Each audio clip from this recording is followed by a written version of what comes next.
Put simply, Capit is the world leader in manufacturing tyre warmers for motorcycles. Every single paddock of every single championship is full of this kit, from BSB right through to MotoGP.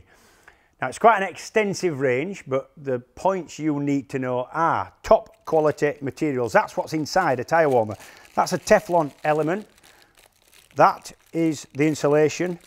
That's padding, and that's in every single one of Capit's tyre warmers.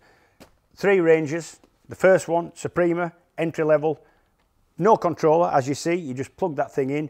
The elements warm up to 85 degrees, and you're good to go. And there's nothing to get wrong in this case. Second step, that's the Vision. That's got a controller. Numbers come up here. You set temperature. That gets to that temperature and then holds your tyre at the required temperature. And then top level, this is the Leo.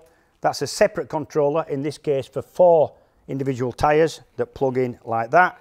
And that's for use British Championship upwards, right up to MotoGP. And you can see factory teams use their kit in their pit boxes. That's Yamaha, that's Ducati Corsa.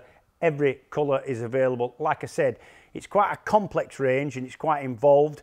Everything you need to know is on the Reactive Parts website, so you can make your choice. All you need to know from me is it's good kit.